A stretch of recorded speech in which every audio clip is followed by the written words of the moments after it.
Nos próximos capítulos da novela Essa Vida é Minha, tudo começa logo depois que a Ezete recebe a visita do Mehmet, que fica olhando para ela enquanto ela está olhando para outro local, e então ele chama a atenção dela e pergunta se pode se sentar. Ela olha para ele, sorri, balança a cabeça afirmando que sim. Logo depois que ele se senta, eles começam a conversar um pouco e em seguida ele olha seriamente para ela e diz que está muito preocupado com ela e pergunta se ela está bem.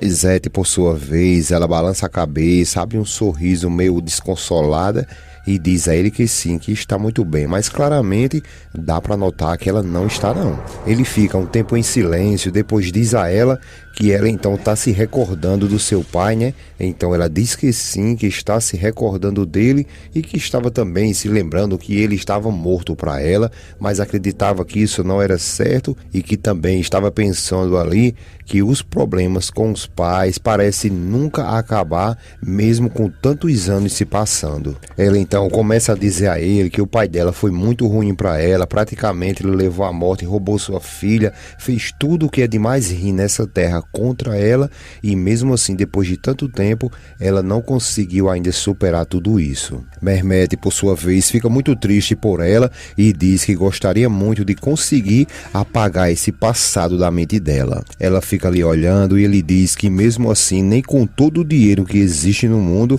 ele seria capaz de fazer isso porque o passado vive seguindo eles ali. Mehmet continua dizendo a ela que ele faria de tudo nesse mundo para que pudesse voltar a todo aquele passado que eles viveram tão lindo antigamente. Ela sorri para ele e ele diz a ela que pode acreditar que ele faria tudo por isso novamente. Ezete, por sua vez, fica olhando para ele sem responder nada, mas em seus pensamentos, enquanto ela fica olhando para ele, ela fica dizendo que agora não há mais nada o que fazer, que é tarde demais e que sim, ela, no caso dela, daria tudo para que eles não voltassem nunca mais a se encontrar. E que realmente o que seria melhor é que eles não voltassem mais a se ver. E ele fica também em silêncio e ela continua em silêncio, mas em seus pensamentos ela continua falando ali sozinha e dizendo que por 20 anos ela passou ali como uma prisioneira, sem conseguir respirar, esperando por ele sozinha, e que agora é tarde demais porque ela já está até se acostumando. E logo depois de um grande silêncio é quando o Mehmet pede para que ela entenda uma coisa, que o pai dela, se ainda segue com vida,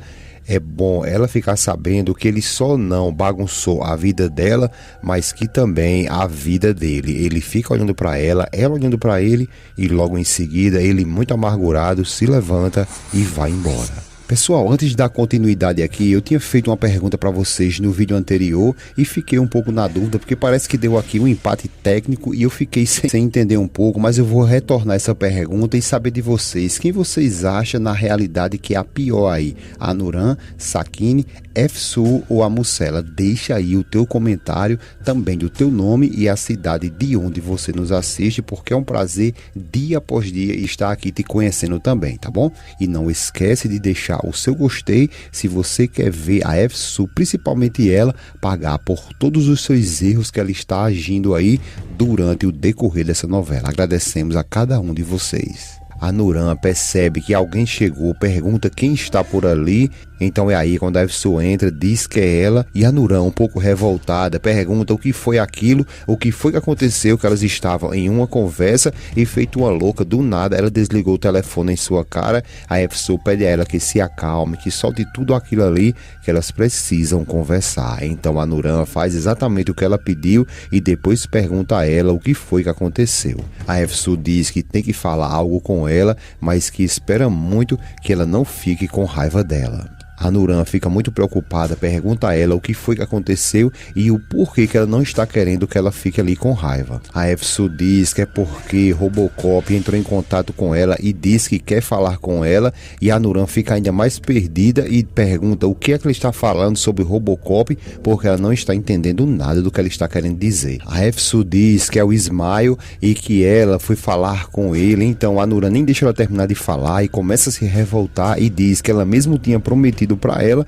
que nunca mais ia falar com ele. A Efsu sai um pouco de lado e a Nuran continua dizendo um monte de coisa com ela porque ela prometeu que nunca mais iria entrar em contato com ele. Ela diz a ela que não teve o que fazer porque justamente no momento que elas estavam conversando ali no celular foi quando ele apareceu na frente dela e chamou ela para conversar um pouco. Ela tentou até despistar ele, mas ele disse que não, que queria conversar com ela, e quando eles saíram para um lugar para conversar, foi aí quando ele revelou para ela que ele iria sim continuar ali no caso, investigando tudo e que iria de todo jeito encontrar o Yusuf. A Nuran começa a ficar preocupada e a Efsu diz que não sabe o que é que está acontecendo porque ele, o Ismael, está obcecado por esse caso, obcecado por ela, pela Nuran, e que aconteça o que for, ele vai descobrir o que foi que aconteceu. A Nuran começa a querer se fazer de idiota ali, começa a dizer para ela que não entende o que ela está falando,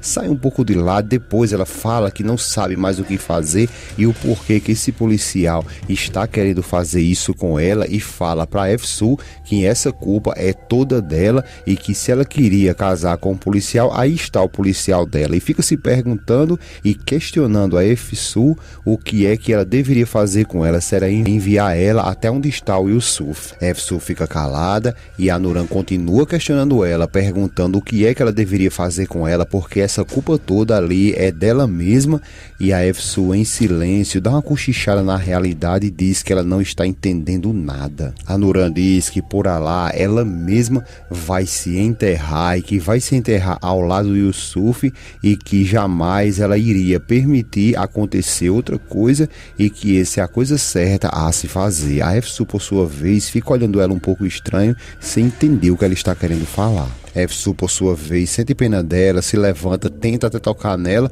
só que a Nuran manda soltar ela, que não lhe toque por nada, e continua dizendo que a vida dela agora está destruída. Em cena mais à frente é quando Elias chega e a Nuran começa a conversar com ele e diz que não tem o que mais fazer porque ela está com muito medo logo depois que tudo que a Efsu confessou para ela. A Efsu, por sua vez, está ali do lado também ouvindo tudo, e a Nuran continua dizendo ao Elias que se a polícia vir ali vai encontrar, vai descobrir toda a verdade e que não sabe mais o que fazer. Então eles ficam um tempinho ali em silêncio. A Nuran, por sua vez, depois que colocar a mão no rosto desesperada, ela diz que não há mais nada o que fazer e que ela não pode deixar as coisas acontecer assim e que eles têm que resolver isso de uma vez por todas. E o Elias fica um pouco perdido e pergunta a ela o que ela está querendo fazer. Nuran fica calada e ele grita com ela perguntando o que ela está pensando de fazer, resolver o quê? Nuran fica em silêncio e o Elias, revoltado,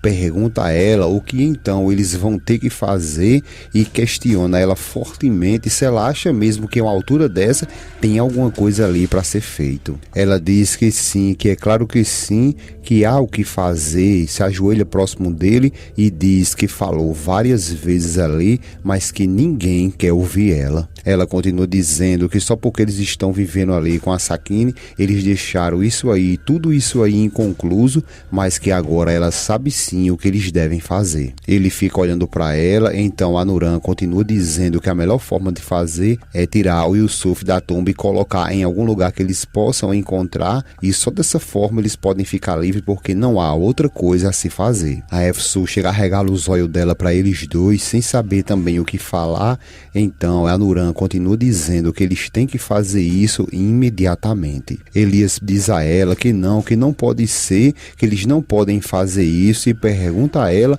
como que eles iriam fazer isso e declara para Nuran que ele mesmo nunca iria fazer isso. Efsu fica zoiuda, a Nuran fica olhando para ele e o Elias declara novamente que ele não vai fazer isso. Só que a Nuran diz a ele, revoltada, que sim, que é claro que ele vai fazer e tem certeza que ele fará isso. Ele então diz a ela que tudo bem, digamos que a gente faça isso, mas como que eles iriam fazer isso na frente de todo esse povo, e que também ela tem que ver ver ali como ficará a questão da Sakine, e a Nuran logo interrompe ele, diz que tudo bem, que vai falar com a Sakine, que não se preocupe com isso e que ele vai ter que pegar um caminhão lá do trabalho dele para que eles tirem aquele corpo dali. Depois olha para Efsu, chama ela de senhorita e diz que ela também não fique ali a todo tempo calada, porque ela vai ter que mover esse corpo dela, porque ela também é quem vai ajudar eles a tirar aquele corpo dali e se livrar de uma vez por todas de tudo isso. É isso aí, pessoal, não esquece que todos os dias temos vídeos novos de tudo que vai acontecer na sua novela preferida. Essa é Minha Vida. Então deixa aí o teu gostei, se inscreva em nosso canal e deixa o teu comentário do teu nome e a cidade de onde você nos assiste, ou o comentário que você achar que é necessário. Agradecemos a cada um de vocês, obrigado por você estar aqui até agora, e não esquece, se você quiser saber de mais alguma coisa, clica nesse vídeo que está aparecendo para você aí na telinha. Agradecemos a cada um, um grande abraço e até a próxima.